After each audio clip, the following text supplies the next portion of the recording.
इसलिए धर्म के मर्म को तब विस्तार देना चाहिए जब पहले गुरुदेव से समझ लो। समझ गए?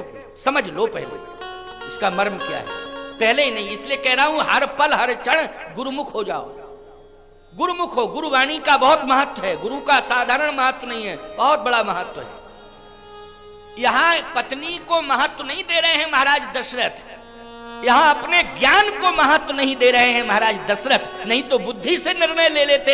वेद विदित हैं दशरथ नाउ, यहां बुद्धि को भी महत्व नहीं दे रहे, यहां पत्नी ज्ञान को महत्व नहीं दे रहे हैं, यहां तो गुरुदेव भगवान को महत्व दे रहे हैं कि अब तो गुरुदेव की शरण में जाऊंगा, जैसा वो बताएंगे वैसा ही मैं मानूंगा, और सुनने के बाद फिर विस्तार पूर्वक वर्णन करूंगा। पत्नी से भी कहूंगा और प्रजा से भी कहूंगा, बाद में कहूंगा पत्नी और प्रजा, क्योंकि राजा हैं तो केवल पत्नी तक सीमित नहीं रहना है, प्रजा तक भी तो सीमित, प्रजा तक भी तो पहुंचाना है संदेश, इसलिए प्रजा तक संदेश पहुंचाऊंगा। लेकिन जब तक गुरुदेव की वाणी से मर्म नहीं समझ लूंगा तब तक नहीं। धन्य है, यही समझदारी होना चाहिए।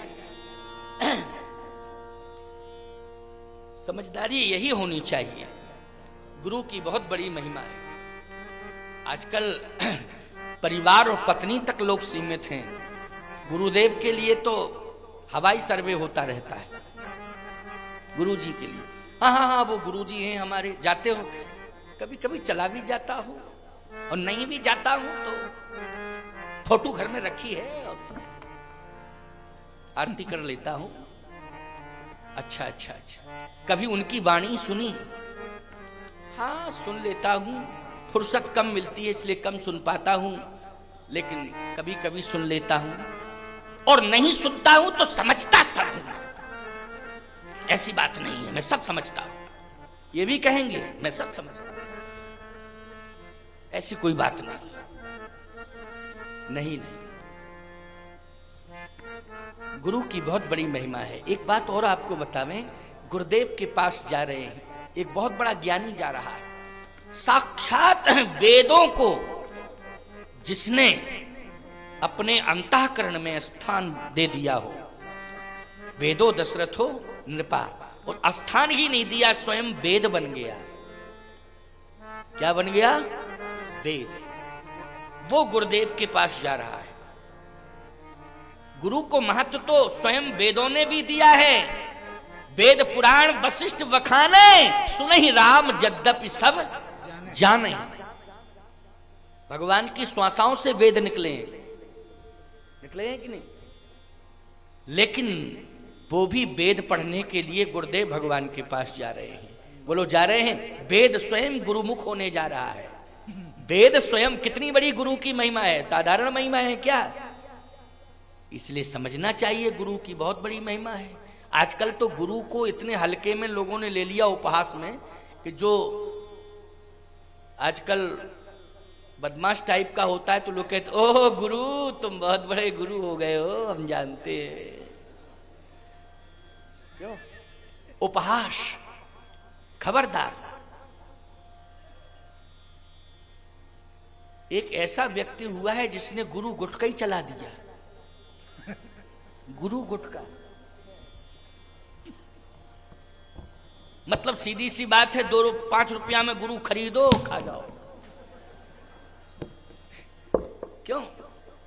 मैंने एक पत्र लिखा उसे, मैंने कहा खबरदार, देवी देवताओं के नाम से मादक वस्तुओं को मत निकालो, ये गलत बात है। ये उठका गुटका सब ये मादक पदार्थ है कि नहीं? और उसमें गुरु शब्द डाल दिया आपने, उसमें जनक डाल दिया, जनक गुटका, गुरु गुटका। जनक मानी पिता भी होता है, मानी पिता अपने पुत्र को गुटका खिलाएगा कि जहर खाओ। और जनक शब्द, पिता भी हैं जनक, और महाराज श्री जनक सीता जी के पिताजी भी हैं जनक। बोलो है कि नहीं? देवी देवताओं का अपमान मत करो,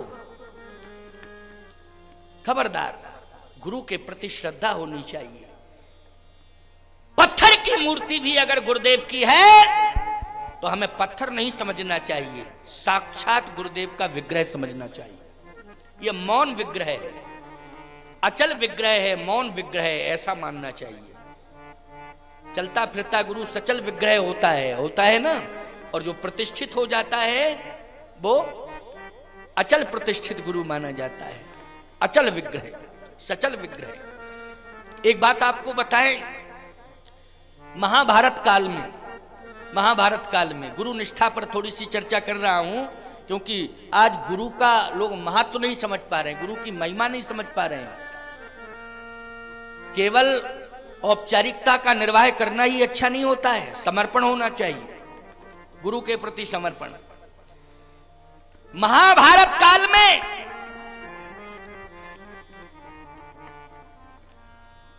द्रोणाचार्य जी गुरु की भूमिका में, बोलो है कि नहीं?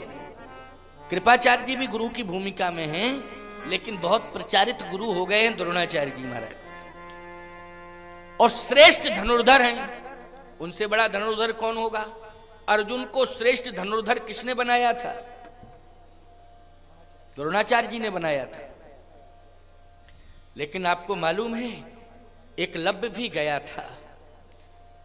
अच्छा, प्रतिभा है कि नहीं? बोलो, एकलव्य प्रतिभा है, लेकिन निम्न जाति का है।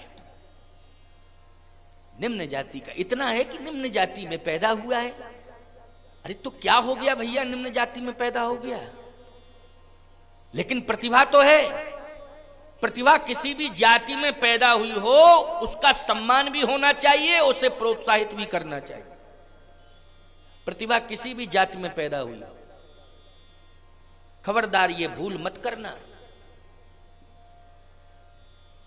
और प्रतिभाओं को सम्मानित करना, अपने देश को सम्मानित करना है, जाति को सम्मानित करना नहीं है, वो देश को सम्मानित करना है, क्योंकि देश की प्रतिभा है।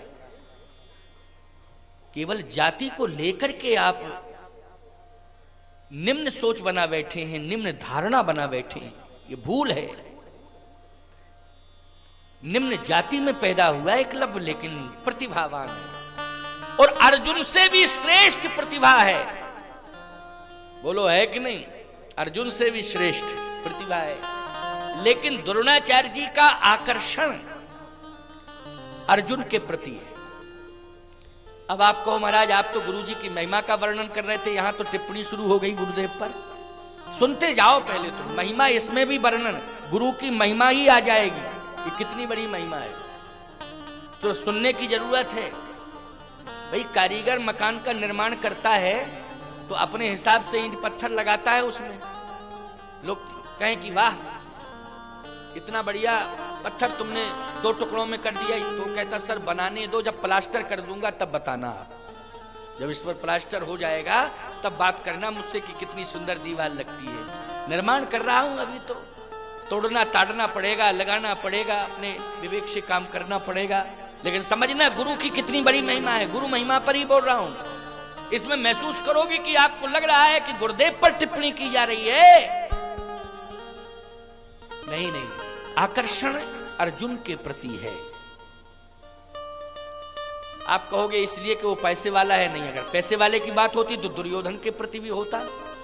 क्यों भाई होता? वो तो हस्तिनापुर का नमक खाया था, इसलिए भीष्म पितामह, द्रोणाचार्य, कृपाचार्य सभी तीनों लग गए। बाकी आकर्षण दुर्योधन के प्रति नहीं है, आकर्षण किसके प्रति है? अर्जुन के प्रति। वो अर्जुन के प्रति आकर्षण केवल द्रोणाचार्य का नहीं है, भगवान कृष्ण का भी है। बोलो, अर्जुन के प्रति आकर्षण केवल द्रोणाचार्य जी का है कि भगवान कृष्ण का भी है? भगवान कृष्ण का भी है। और पूरे महाभारत में अर्जुन पर भरोसा है भगवान कृष्ण को। बोलो है कि नहीं? ये श्रेष्ठ धनुर्धर है। इसका मतलब है आकर्षण द्रोणाचार्य जी का भी अर्जुन के प्रति है, और आकर्षण भगवान का भी, मतलब गुरु का भी और भगवान का भी, दोनों का आकर्षण किसके प्रति है? अर्जुन के प्रति। लेकिन भगवान से भी ज्यादा समर्पण एकलव्य का गुरु के चरणारविंदों में। भगवान से भी ज्यादा समर्पण किसका? एकलव्य का, गुरु भगवान के चरणों में। जिस समय गुरु दक्षिणा में अंगुष्ठ लिया तो प्रसन्नता पूर्वक समर्पण कर दिया। बोलो किया प्रसन्नता से समर्पण हुआ है। अंगुष्ठ को समर्पित किया है तो रो करके नहीं, बिलक के नहीं, तड़प के नहीं, गिलानी महसूस करके नहीं, मांगा है। प्रसन्नता हुई कि गुरुदेव ने मांगा तो है। गुरुदेव मुझसे अगर कोई चीज मांग दें तो क्या कहना फिर? वैसे तो मांगना नहीं चाहिए, लेकिन अगर मांग दें तो फिर कहना क्या? आज गुरुदेव ने मांगा है और ऐसी चीज मांगी, अगर संपत्ति मांग देते तो मैं कहां से देता? उसका विचार कितना पवित्र है, सुनिए तो जरा।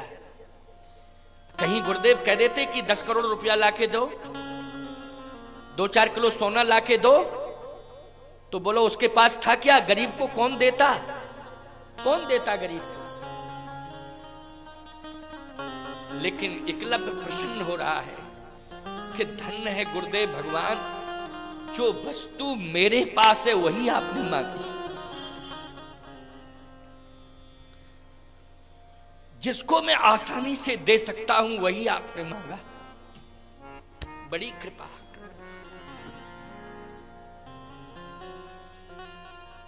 सकारात्मक सोच है कि नकारात्मक सोच है? बोलो। अंगुष्ठ मांगा, ये तो मेरे पास है, किसी से पूछने की जरूरत नहीं है, मांगने की जरूरत नहीं है।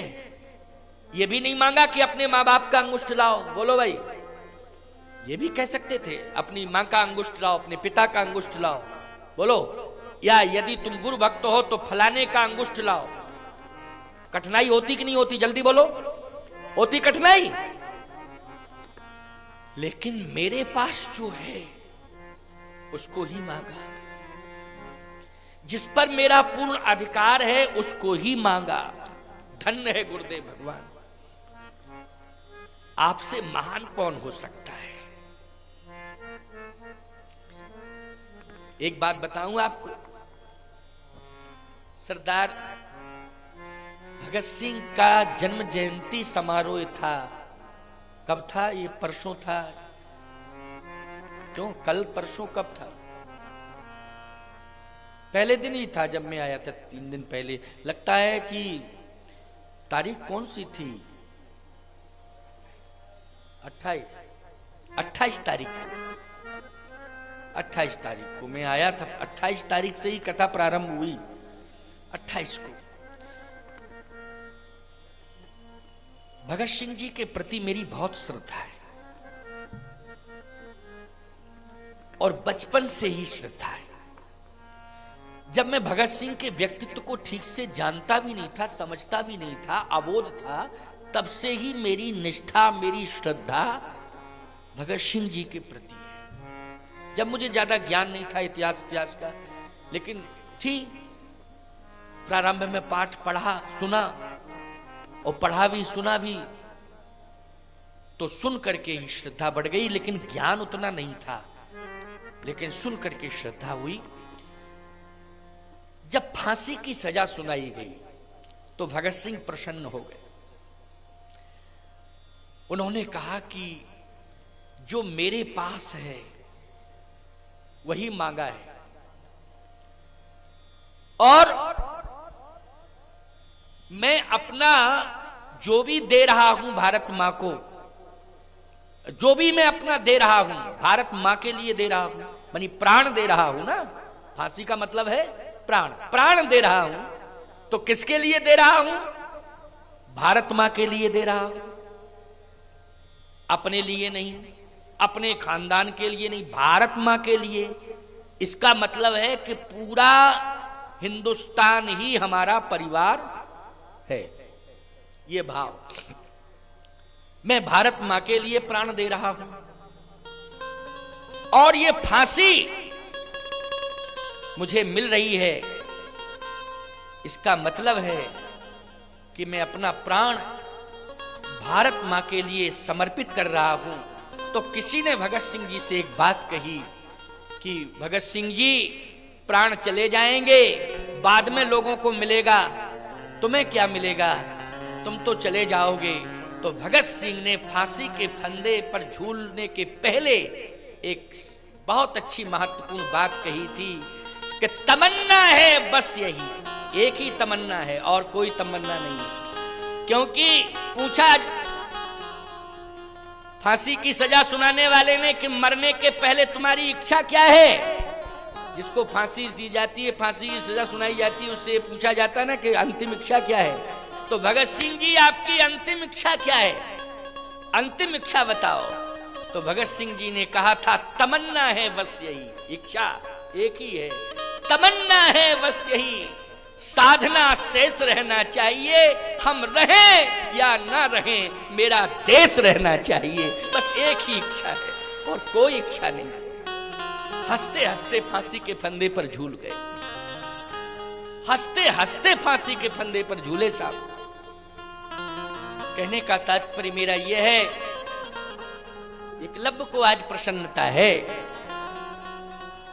एकलव्य कहता है कि मेरे पास जो है वो गुरु ने मांगा है, अंगुष्ठ मेरा अंगुष्ठ मांगा है, और प्रसन्नता पूर्वक गुरुदेव को अंगुष्ठ दे दिया, प्रसन्नता पूर्वक दिया है।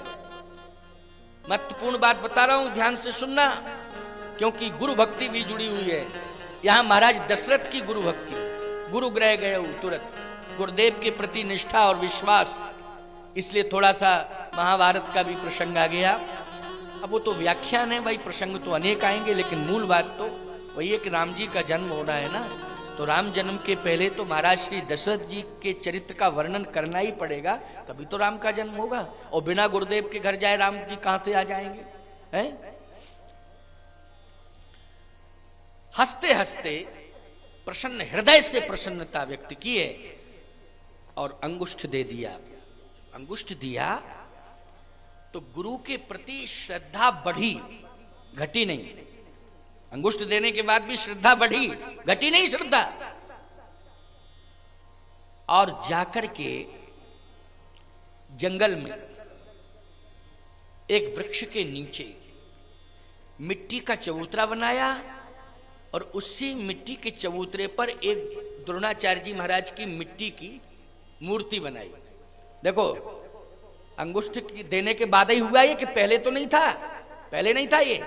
पहले तो सजीव द्रोणाचार्य से धनुर्विद्या का ज्ञान सीखता था, लेकिन अंगुष्ठ देने के बाद मिट्टी के द्रोणाचार्य से ज्ञान प्राप्त किया कि नहीं किया, जंगल में जाकर के। लेकिन निष्ठा की बात बता रहा हूं, मिट्टी के द्रोणाचार्य को स्थापित कर दिया। और इतिहास प्रमाण है, चैलेंज के साथ कह रहा हूं, जितना सजीव द्रोणाचार्य से अर्जुन को धनुर्विद्या का ज्ञान प्राप्त नहीं हुआ था, जितना मिट्टी के द्रोणाचार्य से एकलव्य को प्राप्त हो गया था। यह है गुरु भक्ति, यह गुरु भक्ति है। श्रेष्ठ अर्जुन से श्रेष्ठ धनुर्धर एकलव्य ही हुआ है अंगुष्ठ देने के बाद। लेकिन मिट्टी के द्रोणाचार्य ने उसको दिया कि नहीं दिया, बोलो, ज्ञान दिया कि नहीं दिया। इसलिए ये जरूरी नहीं है कि गुरु का सचल विग्रह हो तभी आपको मिले, निष्ठा आपकी बनी रहे तो अचल विग्रह से भी आपको सब कुछ मिल सकता है। विश्वास करने की जरूरत है। इसलिए गुरु के प्रति सदा विश्वास रहे, गुरु के प्रति समर्पण रहे, किसी भी प्रकार का अविश्वास करने की आवश्यकता नहीं है। महाराज श्री दशरथ, और सुनो, जब मिट्टी के द्रोणाचार्य जी को स्थापित किया तो अपने घर में पूछा नहीं, घर वालों से जाके कि ये मैं करने जा रहा हूं, वो तो आस्था का विषय है। उसने अपने विवेक से किया ये सब, अपने विवेक से। महाराज श्री दशरथ भी कहते मैं ज्ञानी कितना ही बड़ा क्यों ना बना रहूं, लेकिन बहुत बड़ी समस्या आई है, ये समाधान केवल दशरथ अपने ज्ञान से मत करना, गुरुद्वारे में जाकर के गुरुदेव भगवान से समस्या का समाधान लेना। कि भगवान ने वचन दिया था, असत्य क्यों सिद्ध हो रहा है, असत्य सिद्ध क्यों होने जा रहा है, हे गुरुदेव समाधान करिए। संतान नहीं, भगवान को पाने के लिए जा रहे हैं। इसलिए गुरु ग्रही गए तुरत मही पाला, गुरु ग्रही गए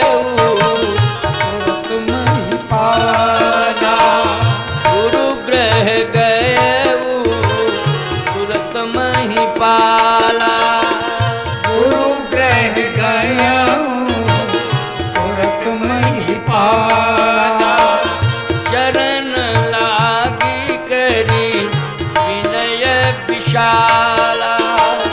चरण लागे कर विनय विशाला। चरण लागे करी विनय विशाला। चरण लागे कर विनय विशाला। निज दुख सुख सब गुरु ही सुनायो। निज दुख सुख सब गुरु ही सुनायो। तब वशिष्ठ बहु विधि समझायो। तब वशिष्ठ बहु विधि समझायो। तब वशिष्ठ बहु विधि समझायो। निज दुख सुख, ये दुख और सुख एक साथ दोनों। साष्टांग प्रणिपात किया गुरुदेव भगवान के श्री चरणारविंदों में। साष्टांग प्रणिपात कर रहे हैं महाराज दशरथ। आंखों में आंसू हैं।